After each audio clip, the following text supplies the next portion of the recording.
కేంద్రీయ విద్యాలయం విజ్ఞాన నిలయం 1వ తరగతిలో ప్రవేశానికి అవకాశం.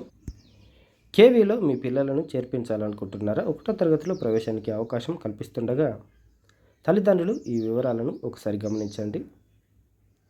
1వ తరగతి నుంచి క్రియేటివ్ లెర్నింగ్కు ప్రాధాన్యం ఇస్తూ విద్యార్థులకు బోధన సాగిస్తున్నారు. ప్రధానంగా పిల్లల సర్వతోముఖ అభివృద్ధికి కృషి చేస్తున్నారు.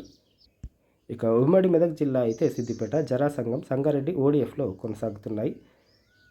మనకు తెలంగాణ, ఏపీ రెండు అంటే ఓవరాల్గా దేశం మొత్తంలో అడ్మిషన్లు జరుగుతున్నాయి. ఈ స్కూళ్ళల్లో 1వ తరగతి నుంచి 10వ తరగతి వరకు సిబిఎస్ఈ విధానంలో బోధన ఉంటుంది. వచ్చే అకాడమిక్ ఇయర్కి సంబంధించి ఇటీవల ప్రకటన విడుదలైంది. ఫీజు నామమాత్రంగానే ఉంటుంది. అడ్మిషన్ ఫీజు రూ. 25, విద్యాలయ వికాస నిధి 500, ట్యూషన్, కంప్యూటర్ ఎడ్యుకేషన్ తదితర ఫీజు మాత్రమే ఉంటాయి. ఈ లెక్కన 5వ తరగతిలోపు వారికి 600కు మించదు. ఆ పైన 10 వరకు 1000 వరకు అవుతుంది. బాలికలు, ఎస్సీ, ఎస్టీ వర్గాలు, కేంద్రీయ విద్యాలయ ఉద్యోగుల పిల్లలకు ట్యూషన్ ఫీజు మినహాయింపిస్తారు. ఆన్లైన్ రిజిస్ట్రేషన్ మార్చి 7న ప్రారంభమైంది. ఈ నెల 21వ తేదీ వరకు లాస్ట్ డేటు.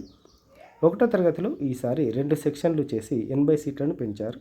లాటరీ విధానంలో ఎంపిక చేస్తారు. ఇక కేంద్ర ప్రభుత్వ ఉద్యోగులు, మాజీ సైనిక ఉద్యోగులు పిల్లలు, స్వయం ప్రతిపత్తి సంస్థలకు చెందిన వారు, బదిలీపై వచ్చే రాష్ట్ర ప్రభుత్వ ఉద్యోగుల పిల్లలకు ప్రాధాన్యం కల్పిస్తారు. ఇక గుర్తుంచుకోవాల్సిన ఎంపికైన లేదా వెయిటింగ్ జాబితా రిజిస్టర్డ్ విద్యార్థుల తాత్కాలిక జాబితాల్లో మొదటిది మార్చి 25వ తేదీన, రెండవది ఏప్రిల్ 2న, మూడవది 7వ తేదీన విడుదల చేస్తారు. 2 నుంచి 9వ తరగతి వరకు ఖాళీ సీట్లను ప్రాధాన్య క్రమంలో భర్తీ చేస్తారు. ఏప్రిల్ 2 నుంచి 11 వరకు ఆయా పాఠశాలల్లో నేరుగా దరఖాస్తు చేసుకోవాల్సి ఉంటుంది.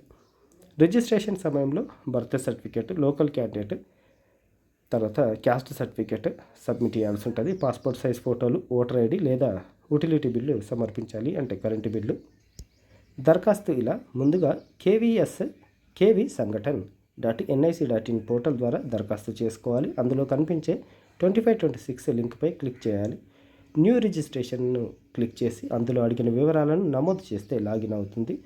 ఫారం నుండి స్కాన్ చేసిన అవసరమైన పత్రాల కాపీలను అప్లోడ్ చేయాలి. ఆన్లైన్లో ఫీజు చెల్లించి సబ్మిట్ చేస్తే సరిపోతుంది.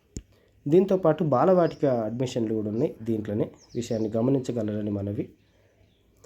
బయట మనకు లక్షల ఫీజు బేరీ చేయలేని పరిస్థితి ఉంది కాబట్టి ఇవి మంచి స్కూల్స్ అన్నమాట. కేవీ సిబిఎస్ఈ ఎడ్యుకేషన్ ఉంటుంది. కొంతమంది ఒక దాంట్లో ఉన్నారు, స్కూళ్ళు బాగాలేవు, ఎడ్యుకేషన్ బాగాలేదని. అట్లా ఏం లేదు, మంచి స్కూళ్ళు, క్వాలిటీ ఎడ్యుకేషన్ ఉంటుంది.